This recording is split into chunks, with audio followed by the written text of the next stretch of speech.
Tell me like a Hellcat.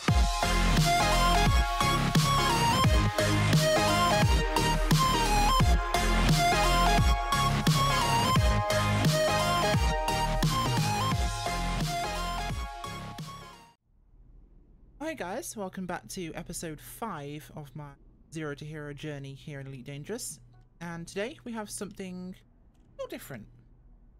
I have a new ship, yeah, I mean, pretty nondescript. I mean, can you guess what I mean? Fuck, that's kind of ruined the... Yeah, it's a Type 6. Let's go free camera. Welcome to what should be named the Bumblebee, or nicknamed the Bumblebee, but is really Yamusu Freight's Yankee Mike 262 vessel. Yep, I've been making a bit of money recently. I've done some Imperial slave trading, some a lot of combat actually, and I now have this as well as my Cobra, which is almost fully upgraded. It's only cost about 3 million tops, and this can hold 100 tons. If you want to get into cargo, I highly advise the Type 6. It's a great stepping stone. Some people love them. You can use things like EDDB, Elite Dangerous Database. I'll put links for that and Coriolis in my description. And you can basically find routes in your area, good profit, and you can trade. Have a lot of fun and make money. It'll be very simple, especially if you find a good route there and back and you can just haul. Yeah, the Type 6, it's basically a Lego brick with a cockpit. But today, that's irrelevant because we are going planet hopping. We're going down to LFT 6A. That's the system. Here we go. 6A. LFT 37, Planet 6, Moon A. Because we are going surface exploring. We're going to go collect resources. Now, I'll show you something in a second, which is the synthesis menu. Because one of the biggest limitations of bounty hunting for me has always been running out of ammunition, and I find that a constant problem, and synthesis allows you to solve that. Let's have a look. Okay, inventory. Obviously materials you collect and data and other things. Synthesis, you can do things like boosting your FSD, munitions, repair SRVs.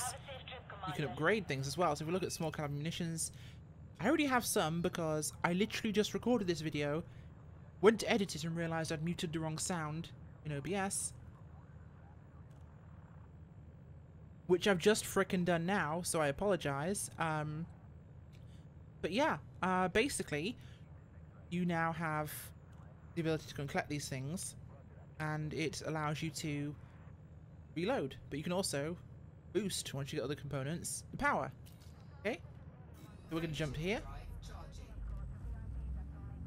hop into Super Cruise,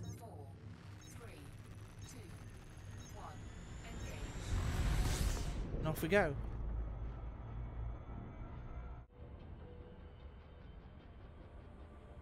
Well, you're going to hear my mic level change now because I unfortunately forgot to shut off my microphone on OBS again, because apparently tonight is idiot night. So yeah, I should be a little bit clearer now for you to hear. I normally record my audio separately for these videos, and that way I can tune the levels better. And I keep having to remember to turn it off or on because I'm an idiot. So either way, we're heading out here to LFT 37 6A, and this planet is a nice little kind of icy body which has decent minerals on it. You can look for, if you basically, when you're doing synthesis, you look for the materials you need. You'd go to a system map in a particular system. This is the planet we're going to, so you click on the information tab, and this shows you all the information you'd want basically, and it's nice and simple. You find what percentages of things was basically how prevalent they'll be on the surface. So what we're going to do is we're going to head over this way and drop down, and this will allow us to basically land. Yeah, I'm getting ahead of or behind myself in the narration right now. This will allow us to basically head in and collect resources. Now I have 2 of these bad boys on board. Scarab SRVs. Little all-terrain vehicles. They're fantastic. So we're going to throttle back the gas and we're going to slow our approach to the moon.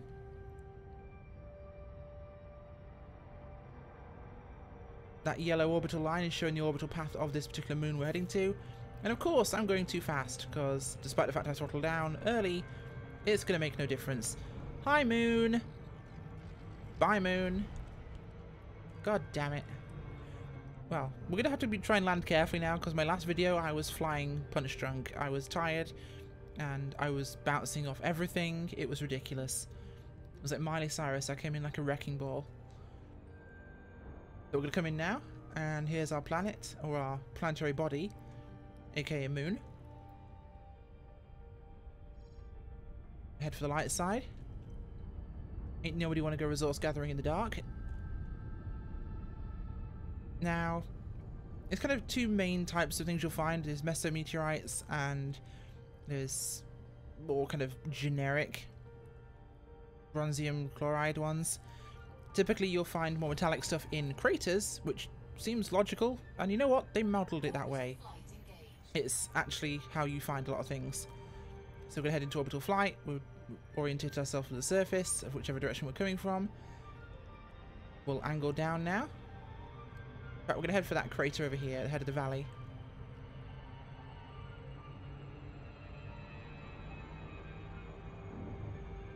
So yeah, you're more likely to find metallics which contain metals around places where asteroids would have hit, which is, again, sounds logical and works. So what you do is you basically target the asteroids when you find the little chips and you pop them and you collect the stuff. Nice and easy.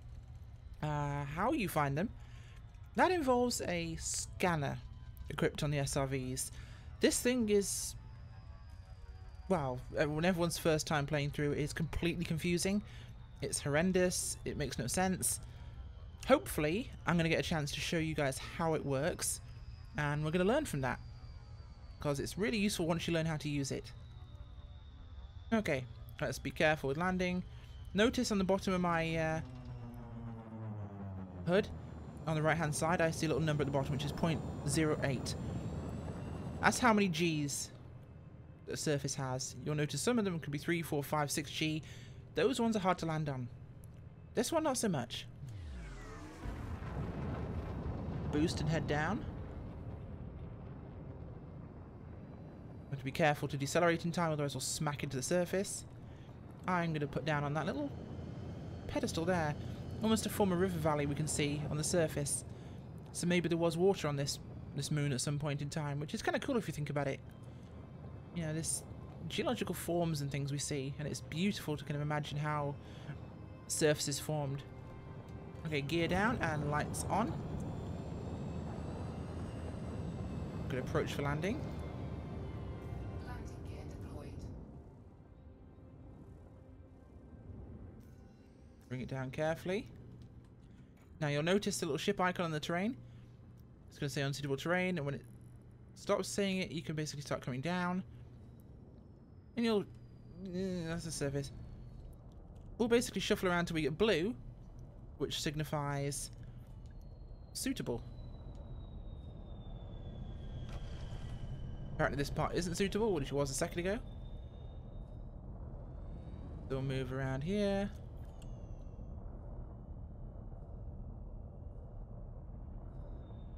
It can take a bit of wiggling to find suitable terrain sometimes.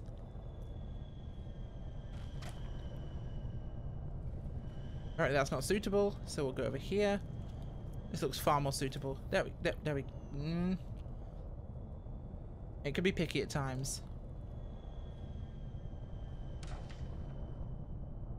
Come on, find and be suitable.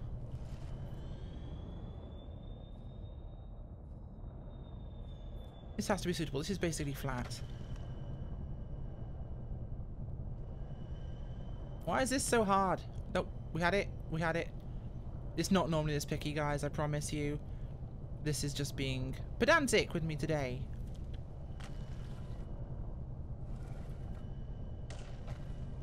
Fuck this. We'll land on a nice flat thing.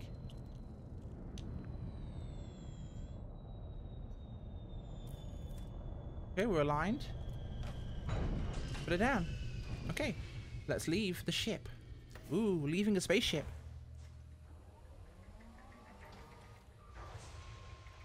Okay, and we're down. Why my hood has gone spaz, I'm not sure. But it has. Oh, we're at an angle. That'd be why. So there is Bumblebee. And what we're going to do is, to make it a bit safer, we're going to dismiss the ship. Now the AI will take the ship up into orbit. It'll kind of disappear up there, so if you're in open play, it's not going to be found and destroyed because it's an NPC, but it's away, so it's safe for now. So we are in our Scarab. Now this camera moves a little bit spastically fast on the SRV, but little single seat surface rover. We have booster rockets, we have a turret.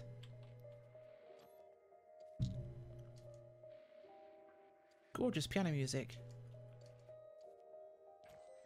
God, this game's soundtrack is incredible. Okay, so to work and to our scanner. God, the music's haunting. Okay, so you see these close lines on our scanner in the foreground? That symbolizes it's going to be one of the chromium, bromine, chloride, whatever, normal asteroids. Now, you see how it's kind of broken and distant? It means it's over in this direction, but it's not entirely sure where. So what we're going to do is we're going to head in that direction in general, and you'll start to see the lines become more solid. Now, the normal boost button for the ship allows you to basically lift off and use booster rockets on the SRV. It's helpful for clearing some obstructed terrain if you're moving fast. It means you can keep going without flipping and destroying your SRV. Another benefit of these elements we're going to be collecting is that you can use them to repair and refuel your SRV as well as rearm your ship. So if we can climb this crap, because we're stuck, come on. There we go. Okay, so the target's ahead of us. Fly with the boosters. Oh god, please don't crash. No, if the Pilot Federation sees me flying like this, then, or driving, they're going to revoke my license. Okay, so, target's in this general direction. We're going to keep heading this way. Notice how it's becoming more solid and narrower. It's focusing down the direction we need to go, and allowing us to find what we're after. So, it's more this way. We're getting closer. No bump. Ow. Yep, chassis integrity compromised, I know. Oh, and as luck would have it, if we look at the direction we're going in, you see that selectable item? That's a metallic Messier meteorite. Now listen to the sound. You hear that kind of scratchy kind of tone? That terrible impression. That symbolizes a metallic item, okay? I'll show you the other symbols, or the sounds, if you will, for the other items, but this tells you it's metallic. And we're near to another one, too. So what we do is we blast it, we drop our cargo scoop, and we collect stuff. Now, ruthenium is only 1% on this planet, so finding some of this is actually really good. What do we have here? Nickel. We have ruthenium again.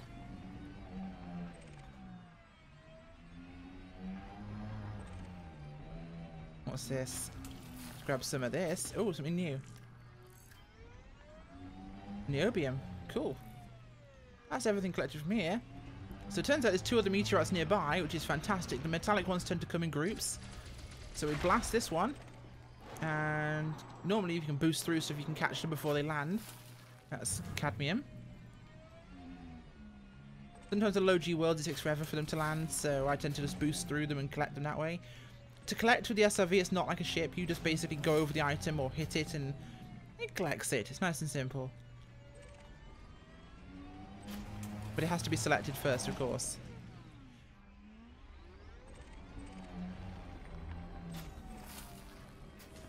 Sulfur, niobium again. And let's go find that third one.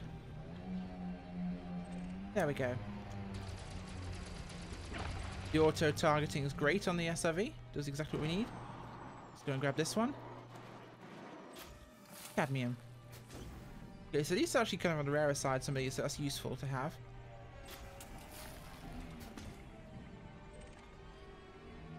More ruthenium. Getting tons of ruthenium, this is great. Niobium. What else do we have? Cadmium.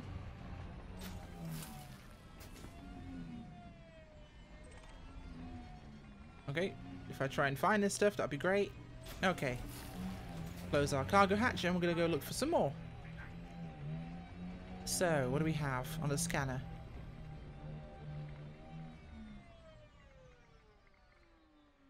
Okay, you hear this? That kind of crackly Geiger countery sound? This will be one of the normal meteorites, okay? This is the sound the normal ones make. So what you do is you find the track and you head in that direction. Again, just like before, we approach till it gets more solid and it narrows down our focus. And I've not got enough power to my engines to boost. So we're going to ramp off this piece of hill and boost away. And you know what, on the icier planets it's actually easier to see the meteorite components because they're usually darker. On the sandier planets and browner ones it's not quite as easy, so you end up having to get a lot closer before you spot them. Crunch, ow, ow, ow, ow, ow. God damn it. Let's get, oh my Jesus. I'm upside down.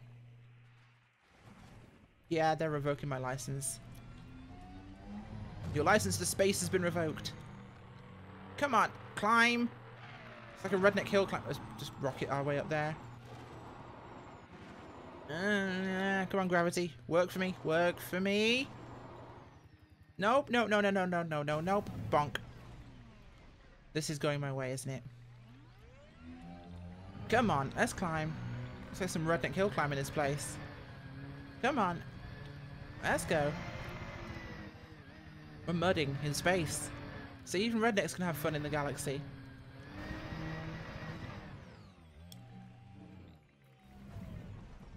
Okay.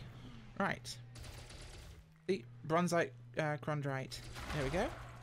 Pop. Goes the weasel. And we're going to just boost up and catch this one because it's about to fall off the edge. And we're going to miss because our cargo scoop's not open. And I'm going to fall off the cliff again. Come on. This could be the episode title. 4 Wheeling in space. Even though I have 6. Come on. They must have made the SRVs more retarded because this is crazy. And falling over. This is not normally this difficult, guys. Come on. My drive wheels just don't want to. Then again, they kind of have to be on the ground first.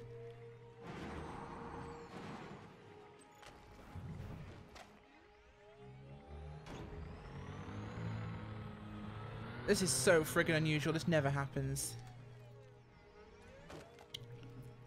Come on.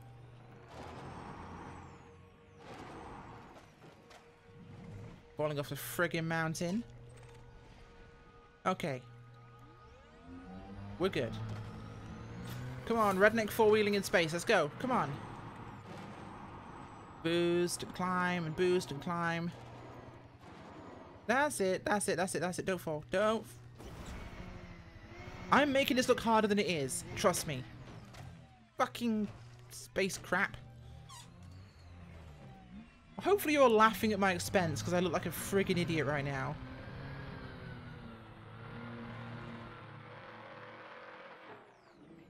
This is incredibly steep, I'll give it that.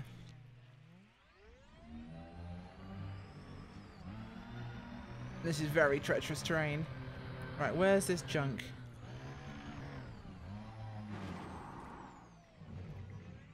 There it is. They've got to reduce the power on the SRVs because this is stupid. Come on. Come on. Forward a little bit. Come on. Just... Oh, shit. What is this angle like? Oh, damn. This is why I'm struggling. This is why I'm struggling. We're basically going up at about 40 degrees. I could have looked on the hood, couldn't I?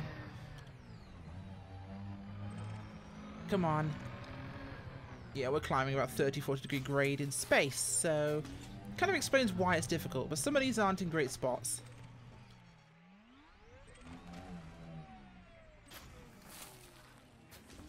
Go, nearly there.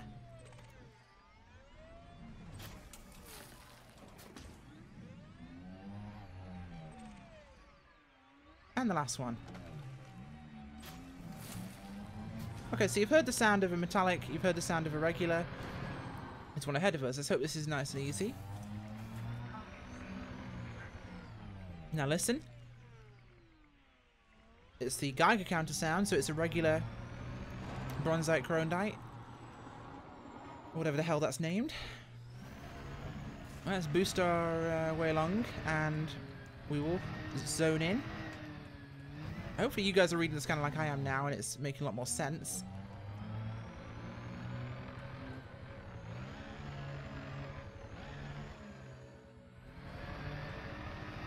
This surface is horrendous.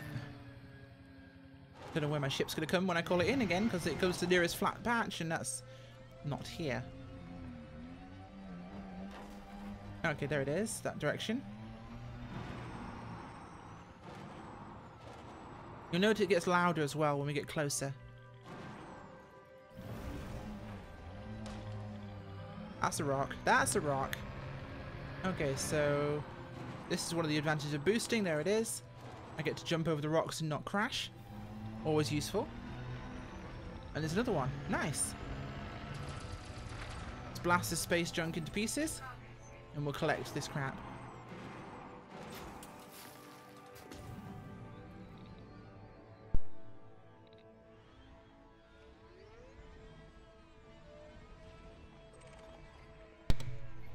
Okay, let's grab this.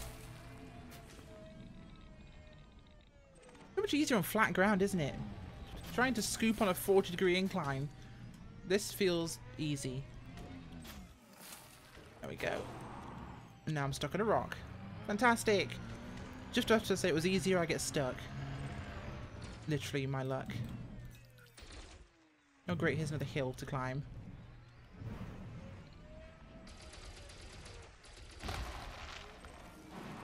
Nah, catch me if you can. Bonk, got it.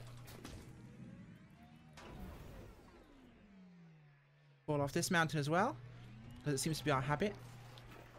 Come on. At least we're moving.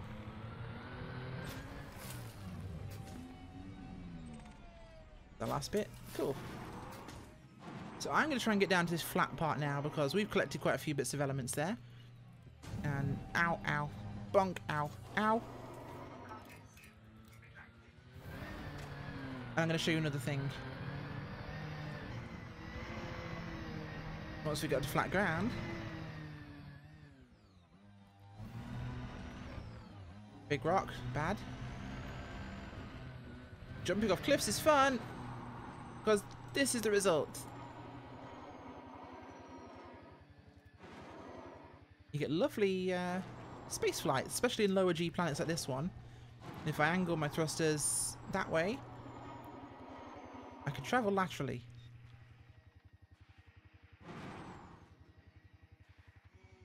Now I'm going to crash hard, aren't I? Boost, boost, boost, boost, boost, boost, boost. Reduce impact. Nah. Well, it was kind of right. Yes. I've ended up in a direction. That's a start. Okay, let's get onto the flat again, and we're going to call our ship. Now, to call your ship back, you do the opposite of what you did to get rid of it. You go to the panel, recall ship. And whilst it arrives, I'll show you this. You can manually control the turret, which is really cool. Oh, and speaking of ships, there she is. Here comes the SS Bumblebee. And of course, it's going to go up that hill. Let's go find it. Now, notice how there's a marking on the scanner that's right at the far edge of the scanner, not in the background. And listen to the sound when I stop crashing. You hear that whistling? That's a man-made material. So sometimes on planets you'll find shipwrecks, or you'll find just dropped cargo, or remains, or hell, even surface bases and things. And that's the sound it will make. So you know when you're coming up on something man-made. So you've got the kind of the Geiger counter sound for the basic elements. Metallic elements you'll find under that kind of scratchier sound. And the whistly one, that's man-made objects. Now you know how to... Also, man-made objects also show up tall and solid once you get closer. See how that's filling the whole kind of depth of the scanner? Yeah, like that. So we approach our ship. We drive under to the bay. We line up and we park just here until board ship lights up. And we hop back in. Nice.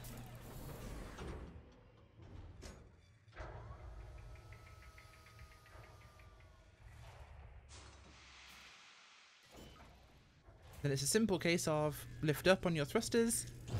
If you have an up thrust button, gear up, lights off, and we're clear. Now, one of my favourite things is to fly around on surfaces. So we're going to do just that a little bit as before we leave. Kind of awesome flying on the surface. Ooh, look, I can do a barrel roll. It's easy because there's theoretically no down. It's a solo gravity. Right, let's pull up and let's get out of here. So to leave, you'll start normally by just aiming up. Get a nice steep pitch angle.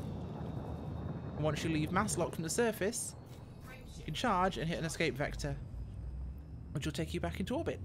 4, 3, 2, 1, engage. So we're going to head back to the station. And docking. Rotation hub. Bleh. Whatever it's called. But yeah, so that's basically SRV exploration. Thanks to what we've basically collected now, we can now do 7 reloads of multi-cannons. We can do other things as well. These materials are also very useful for exploration, so you can refill your autofill maintenance, like that one was there, the AFM. That actually restock it, which is really useful for explorers when you're out of the black. It can boost your jump range. Engineers will use a lot of these things as well, so if you have these materials and you can find them, like I said, with the EDDB, Elite Dangerous Database, links will be in the description, you can use those materials with the engineers to craft upgrades to your ship. Even cooler upgrades and, you know, the stock, you know, D, ED, C, B, A levels. You can boost them past those limitations. So, other than materials you'll find discarded, you'll also find these ones on planets. This is how to get them, this is how to find them. As I mentioned, you know, it's a simple case of going to your system map, going to the planet that's landable, and looking at its description. You'll see what the percentages are. See, Ruthenium was like 1%, so we got lucky there. But quite a few of those we got lucky with. We got all the rare stuff. Look at this one. This one, it's mostly iron and sulfur, nickel, chromium, manganese on that one. That's useful. Mercury can be found there. That's pretty useful. But this is Phonic hub. We're actually going to go there because I'll probably go to that planet at some point soon to catch some stuff. But yeah, so that is surface SRV driving. Right after I talked about how I'm going to fly properly this time because my flying was drunk. My driving turned out to be drunk this time, but I will blame that on a 45+ degree incline. Even space four-wheeling is hard. Anyway guys, thank you so much for this, and I've been hearing comments from people in the videos recently from Elite Dangerous talking about how they didn't know this or that and this helped them. Or people are saying, oh, this game looks great, I'm going to get it, and they did, and they love it. I'm really glad. You know, I love this game with a passion, and to see you guys enjoying it too is great. And at first, I didn't think this Zero to Hero thing would be any fun.